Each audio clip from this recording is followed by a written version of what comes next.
सभी दोस्तों को सलाम नमस्ते। कहानी डिपो में आपका स्वागत है।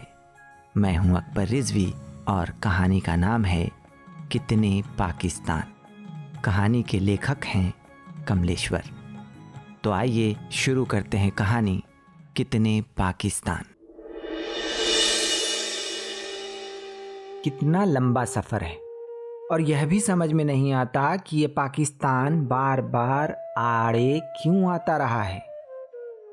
सलीमा, मैंने कुछ बिगाड़ा नहीं तेरा, तब तूने क्यों अपने को बिगाड़ लिया? तू हंसती है पर मैं जानता हूं तेरी इस हंसी में जहर बुझे तीर हैं। यह मेहंदी के फूल नहीं है सलीमा, जो सिर्फ हवा के साथ महकते हैं। हवा? हंसी आती है इस हवा को सोचकर। तूने ही तो कहा था कि मुझे हवा लग गई है, याद है उन दिनों की? तुम्हें सब याद है। औरतें कुछ नहीं भूलती, सिर्फ जाहिर करती हैं कि भूल गई हैं। वे ऐसा ना करें तो जीना मुश्किल हो जाए। तुम्हें औरत या सलीमा कहते भी मुझे अटपटा लगता है। बन्नो कहने का दिल करता है। वही बन्नो जो मेहंदी के फूल लाती थी। उन सांसों की याद है बन्नो, जिनमें तुम्हारे मुंह की गंध और मेहंदी के फूलों की खुशबू मिली रहती थी। जब मेरी नाक के पास मेहंदी के फूल लाकर तुम मुंह से उन्हें फूंका करती थी कि महक उड़ने लगे, और कहा करती थी इनकी महक तभी उड़ती है जब हवा चलती है। सच पूछो तो मुझे वही हवा लग गई, वही हवा बन्नो। पर अब तुम्हें बन्नो कहते मन झिझकता है। पता नहीं खुद तुम्हें यह नाम बर्दाश्त होगा या नहीं। और अब इस नाम में रखा भी क्या है। मेरा मन हुआ था कि उस रात मैं सीढ़ियों से फिर ऊपर चढ़ जाऊं और तुमसे कुछ पूछूं, कुछ याद दिलाऊं। पर ऐसा क्या था जो तुम्हें याद नहीं होगा? उफ, मालूम है कितने पाकिस्तान बन गए। एक पाकिस्तान बनने के साथ साथ कहां कहां, कैसे कैसे सब बातें उलझ कर रह गईं। सुलझा तो कुछ भी नहीं। वह रात भी वैसी ही थी। पता नहीं पिछवाड़े का पीपल बोला था या बदरू मियां। कादिर मियां बन गया साला पाकिस्तान, भैयन बन गया पूरा। कितनी डरावनी थी वो चांदनी रात। नीचे आंगन में तुम ही पड़ी थी बन्नो। चांदनी में दूध नहाई और पिछवाड़े पीपल खड़खड़ा रहा था, और बदरू मियां की आवाज जैसे पाताल से आ रही थी। कादिर मियां बन गया साला पाकिस्तान। दोस्त, इस लंबे सफर के 3 पड़ाव हैं। पहला, जब मुझे बन्नो मेहंदी के फूलों की हवा लग गई थी। दूसरा, जब इस चांदनी रात में मैंने पहली बार बन्नो को नंगा देखा था। और तीसरा, तब जब उस कमरे की चौखट पर बन्नो हाथ रखे खड़ी थी और पूछ रही थी, और है कोई? हाँ, था कोई और भी। बन्नो, एक थरथराते अंधे क्षण के बाद तुम हंसी क्यों थी? मैंने क्या बिगाड़ा था तेरा? तू किससे बदला ले रही थी?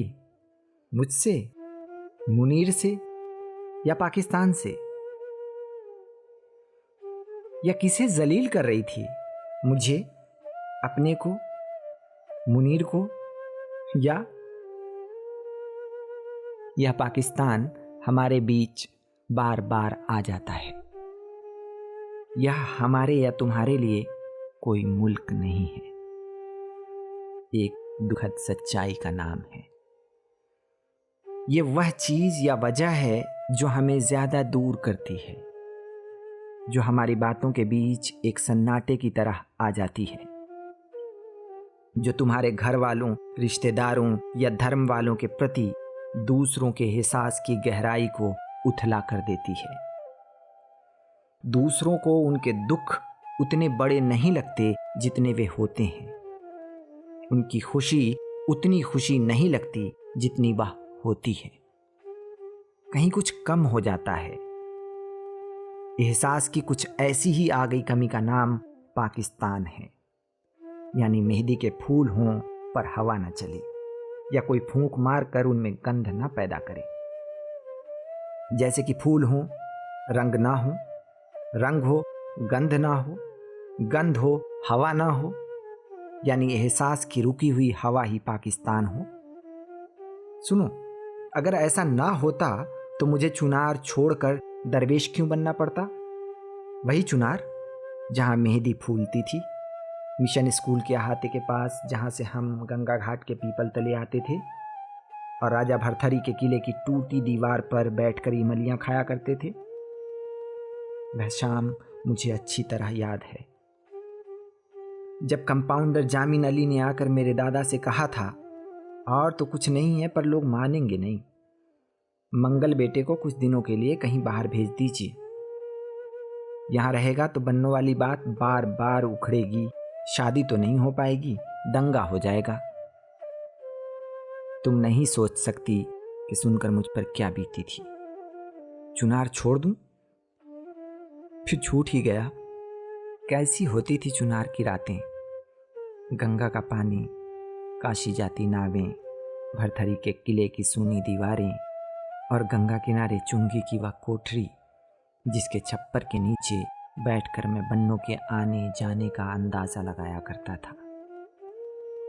पानी की धार में फटी जमीन वाली वह नालियां जिनसे बन्नों बार बार गंगा किनारे आने की कोशिश करती थी और आ नहीं पाती थी। इंतजार, इंतजार, बस इंतजार। हमें तो यह भी नहीं पता चला कि कब हम बड़े मान लिए गए, कब हमारा सहज मिलना जुलना बड़ी बड़ी बातों का कारण बन गया था। बस्ती में तनाव पैदा हो जाएगा, इसका तो अंदाज तक नहीं था। यह कैसे और क्यों हुआ बन्नो? पर तुम्हें भी क्या मालूम होगा, फिर हमने बात ही कहाँ की। तीनों पड़ाव ऐसे ही गुजर गए, कहीं रुककर हम बात भी नहीं कर पाए। न तब जब मेहंदी के फूलों की हवा लगी थी, न तब जब उस चांदनी रात में तुम्हें पहली बार नंगा देखा था, और न तब जब चौखट पर हाथ रखे तुम पूछ रही थी, और है कोई? मेहंदी के फूल, चुनार, मेरा घर, तुम्हारा घर। मेरे घर से गुजरती थी ईंटों वाली गली जो शहर बाजार को जाती थी, जो गंगा के किनारे किनारे चलकर भरथरी महाराज के किले के बड़े फाटक तक पहुंचती थी, जहां से सड़क किले की ओर मुड़ती थी। वहीं थी चुंगी। गंगा घाट पर लगने वाली नावों से उतरे सामान पर महसूल लगता था। मछली, केकड़े, कछुए आते थे। मौसम में उस पार से आम भी आते थे। चुंगी वाले मुंशी जी दिन भर राम नाम जपते और महसूल के बदले में जिन्स लेते रहते थे। वे दिन में 10 बार पीपल तले के महादेव को गंगा जल चढ़ाते थे और छप्पर में बैठकर 3-4 लड़कों को पढ़ाया करते थे। चुंगी के पास कोहनी जैसा मोड़ था। बाईं तरफ खरंजे की सड़क किले की तरफ जाती थी। बाईं तरफ से आकर जो सड़क मिलती थी वह कच्ची थी। उस कच्ची सड़क पर नालियों ने रास्ते बना लिए थे, जिनका पानी गंगा घाट की रेत में सूखता रहता। इसी कच्ची सड़क पर कई गलियां नालियों के साथ साथ उतरती थीं। बहते पानी की कटी फटी गलियां, यहीं बन्नों की गलियां थीं। जहां बन्नों की गलियां खत्म होती थीं, वहां से पथरीली सड़क मिशन स्कूल तक जाती थी। जहां अंग्रेजों की पुरानी कोठी थी, यहीं पर थी मेहंदी की बाड़ और धतूरों का मैदान। इस धतूरे के मैदान ने मुझे बड़ा दुख दिया था। जब बस्ती में मुझे और बन्नों को लेकर तनाव पैदा हो गया था, तो एक बार बन्नों जैसे तैसे चुंगी तक आई थी और बोली थी, मौलवी साहब के साथ वाले अगर ज़्यादा बदमाशी करेंगे मंगल, तो मैं धतूरे खाकर सो जाऊंगी। तुम शहर छोड़कर मत जाना। तुमने शहर छोड़ा तो गंगा जी यहीं हैं, सोच लेना। ज़्यादा बात नहीं हो पाई थी, वह चली गई थी। मैं कुछ बता भी नहीं पाया था कि मेरे घर में क्या कोहराम मचा हुआ है, कि कैसे रोज बाजार में दादाजी को वे लोग धमकियां दे रहे थे जिन्हें वे पहचानते तक नहीं थे। सभी को डर था कि कहीं किसी दिन मेरी हत्या न कर दी जाए, या रात बिरात कहीं मुसलमान घर में न घुस पड़े। पाकिस्तान तो बन चुका था बन्नो।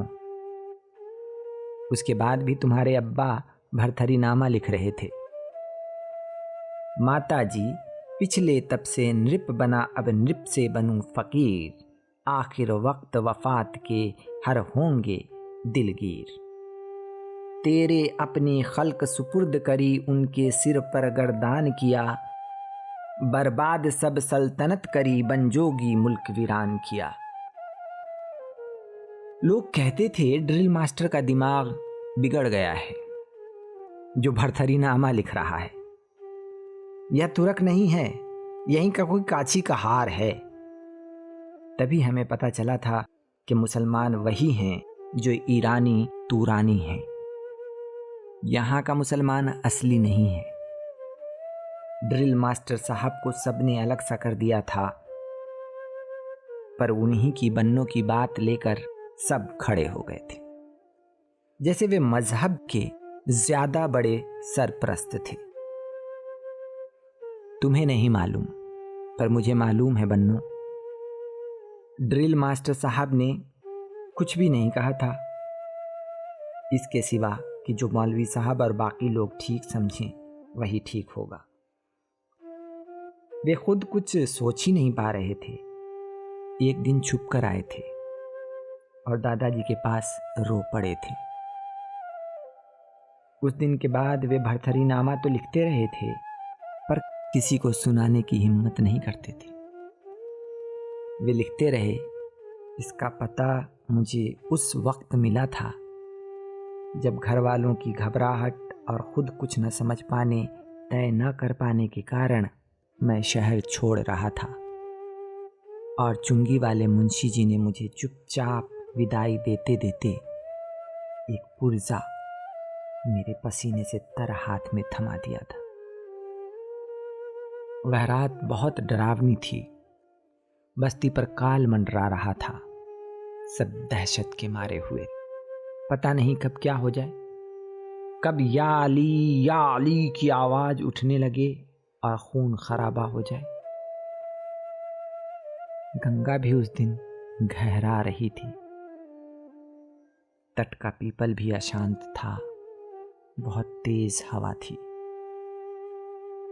किला साए साए कर रहा था और 5-7 हिंदुओं के साथ, हाँ कहना पड़ता है बन्नू, हिंदुओं के साथ दादा मुझे स्टेशन छोड़ने आ रहे थे, ताकि मैं जीऊं जागूं कहीं भी परदेश में रहकर। पहले सोचा गया कि मामा के यहाँ जौनपुर चला जाऊं, पर फिर पता नहीं कैसे यह तय हुआ कि बंबई जाऊं और वहां रेलवे वर्कशॉप कुर्ला में काम कर रहे मौसा के पास रहूं और वहीं नौकरी ढूंढ लूं। कैसी थी वह रात बन्नू, और कितना बेइज्जत होकर मैं निकल रहा था।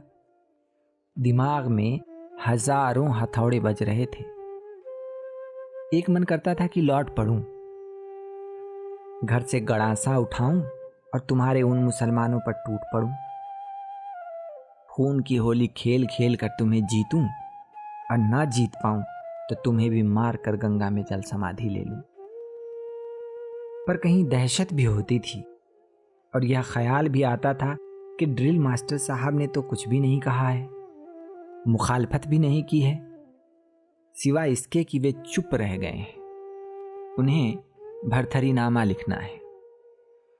अब लगता है कि वे भरथरीनामा ना लिख रहे होते तो शायद इतना विरोध ना होता। शहर को सांप सूंघ गया था। दादा को बता दिया गया था कि अगली सुबह मेरी शक्ल ना दिखाई दे। आधी रात तक सोचना विचारना चलता रहा। फिर आखिरी गाड़ी रह गई थी पार्सल, जो मुगल सराय जाती थी। 5-7 हिंदुओं के साथ मुझे स्टेशन पहुंचाया गया। हम बाजार वाली सड़क पर भी नहीं आए। किले वाले सुनसान रास्ते से स्टेशन की सड़क पकड़ी थी। मुंशी जी लालटेन लिए पक्की सड़क तक आए थे और तभी वह पुर्जा उन्होंने पसीजी हथेली में थमा दिया था। वहां तो रोशनी थी नहीं। स्टेशन पर सब साथ थे। पार्सल 2:30 बजे रात को छूटी थी। दादाजी कितने परेशान बेहाल थे। सब बहुत डरे हुए थे, अपमानित थे और शायद इसीलिए बहुत खूंखार भी हो रहे थे। लग रहा था कि मुझे शहर से हटा देने के बाद दंगा जरूर होगा। अब ये लौट कर जाने वाले हिंदू दंगा करेंगे। ढलती रात में ये सोते हुए मुसलमानों को चीर फाड़ डालेंगे। बहुत तकलीफ देह थी वह विदाई। उतरती रात की हवा में खुनकी थी और स्टेशन का पत्थर का फर्श काफी ठंडा था। सामने विंध्य की पहाड़ियां और ताड़ के पेड़ चुपचाप खड़े थे। अब तुम्हें क्या बताऊं? क्या कभी सोचा था कि इस तरह मेरा घर छूट जाएगा? अपने शहर से बेइज्जत होकर कोई कहीं भी चैन नहीं पाता। मुझे वे गलियां याद आ रही थीं जिनसे बन्नो आने की कोशिश करती थी। मैं चुंगी पर बैठकर कितनी प्रतीक्षा करता था। आखिर हार कर डरते डरते उन गलियों की ओर जाता था जहां मेहंदी के फूल बिखरे दिखाई देते थे। समझ लेता था कि बन्नो यहां तक आ पाई है, आगे नहीं बढ़ पाई। किसी ने देख लिया होगा, रोका होगा। सच कहता हूं तुमसे, उसी दिन से एक पाकिस्तान मेरे सीने में शमशीर की तरह उतर गया था। लोगों के नाम बदल या अधूरे हो गए थे। बस्ती में हवा का बहना बंद हो गया था और लगा था कि बन्नो घिर गई है। शर्म, डर, गुस्सा, आंसू, होंठ, बदहवासी, पागलपन, प्यार, क्या क्या उबल धधक रहा था मेरे भीतर।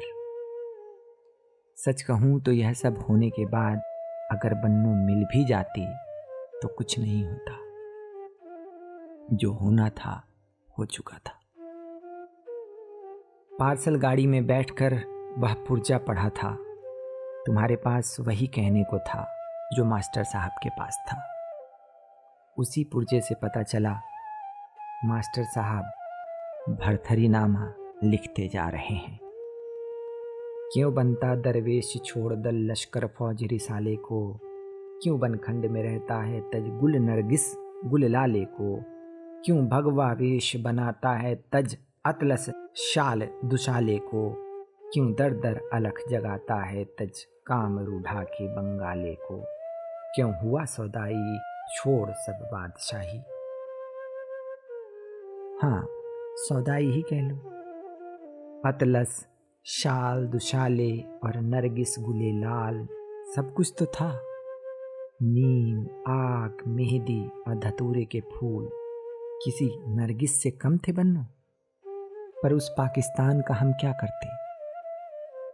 गाड़ी चली आई और मैं चुपचाप दरवेश हो गया। फिर घर लौटने का मोह नहीं हुआ। मैं जानता था कि मास्टर साहब की सांस भी चुनार में घुट रही होगी। बन्नों की सांसों का कुछ पता नहीं था। बस इतना भर लगता था कि उसने या तो गंगा में डूबकर जान दे दी होगी या कहीं होगी,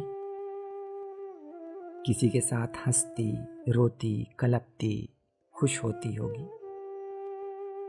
रातों में किसी का बिस्तर गर्म करती होगी, प्यार करती होगी, मार खाती होगी।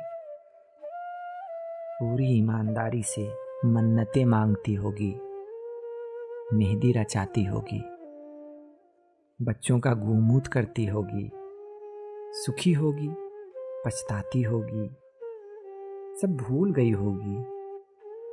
जो नहीं भूल पाई होगी वह रुका हुआ वक्त उसका पाकिस्तान बन गया होगा उसे सताने के लिए।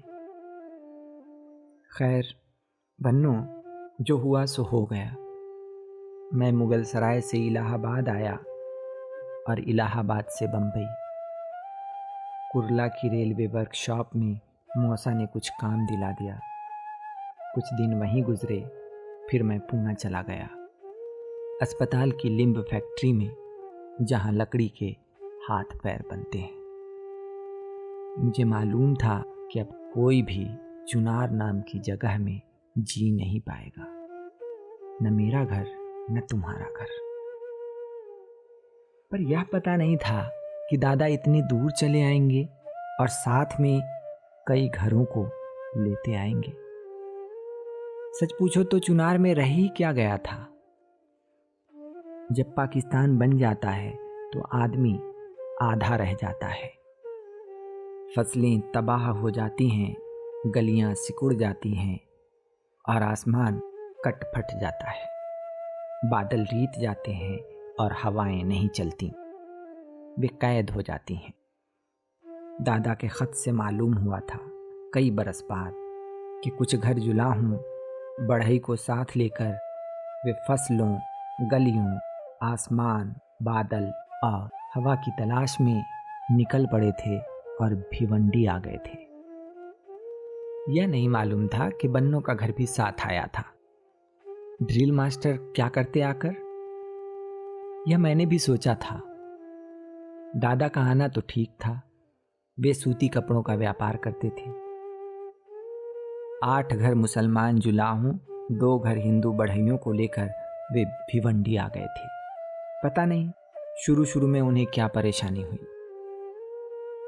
बन्नो, तुम्हारे बारे में मुझे तब पता चला जब दादा एक बार मुझसे मिलने पुणे आए थे। तब उन्होंने बहुत मामूली तरह से बताया था कि ड्रिल मास्टर साहब का घर भी आया है। उन्हें भिवंडी स्कूल में जगह मिल गई है और यह भी कि उन्होंने बन्नों की शादी कर दी है। दामाद वहीं उनके साथ वाले मोहल्ले में रहता है, करघे चलाता है, रेशम का बढ़िया कारीगर है। जिस तरह दादा ने खबर दी थी उससे लग रहा था कि वे जानबूझकर इसे मामूली बना देने की कोशिश कर रहे थे। लेकिन मुझे यह नहीं मालूम था बन्नो कि वाजे मोहल्ले में दादा और तुम्हारा घर एक ही है, कि ऊपर वे रहते हैं और तुम लोग नीचे। बाकी लोग बंगालपुरा और नई बस्ती में हैं। शायद मास्टर साहब पिछले पछतावे को भूल सकने के लिए ही ऐसा कर बैठे हों। मन तो बहुत हुआ कि जल्दी से चलकर तुम्हें देख आऊं, पर सच पूछो तो मन उखड़ा हुआ था। यह सब सुनकर और भी उखड़ गया था कि तुम भी यहीं हो और शादीशुदा हो। और फिर बातों बातों में दादाजी ने घुमा फिरा कर यह भी कह दिया था कि मैं भिवंडी ना आऊं तो बेहतर होगा, क्योंकि उन्हें मास्टर साहब का ख्याल था। वे जानते थे कि मास्टर साहब ने कुछ नहीं किया था और दादाजी उन्हें मेरी उपस्थिति से दुखी या जलील नहीं करना चाहते थे। कितनी अजीब स्थिति थी यह। क्या ये नहीं हो सकता था कि ये घर ऐसा ही रहता और इसमें रहने को मुझे भी जगह मिलती। हम तुम एक न होते, पर कम से कम साथ तो होते। मन में तरह तरह के ख्याल आते थे। दबा हुआ गुस्सा कहीं फूट पड़ा तो, अगर मेरे भीतर का धधकता हुआ पाकिस्तान फूट पड़ा तो, अगर मैंने तुम्हारे आदमी को तुम्हारे साथ ना सोने दिया तो, अगर भिवंडी से उसे भी मैं उसी तरह निकाल सका जैसा कि कभी मैं चुनार से निकाला गया था, तो किसी रात मैं बर्दाश्त न कर पाया और तुम्हारे कमरे में घुस पड़ा तो, मुझे मालूम है दादा और मास्टर साहब दोनों एक दूसरे को अपने मासूम होने का भरोसा दे रहे थे, पर मेरे पास क्या भरोसा था? उनका क्या बिगड़ा था? बिगड़ा तो मेरा था। मैं तभी से एक नकाब लगाए घूम रहा था, हाथों में दस्ताने पहने और कमर में खंजर दबाए। लेकिन बन्नू, भिवंडी में क्या हुआ? वहां भी दंगा हो गया। मेरी तुम्हारी वजह से नहीं, उसी एहसास की कमी की वजह से। सुना तो मैं सन्न रह गया। पता नहीं अब क्या हुआ होगा। 5 बरस पहले तो मैं वजह हो सकता था, पर अब तो मैं वहां नहीं था, गया तक नहीं था। इसी वजह से कि तुम दिखाई दोगी और मैं दंगा शुरू कर दूंगा। पर तुम मुझे दिखाई दी तो इस हालत में।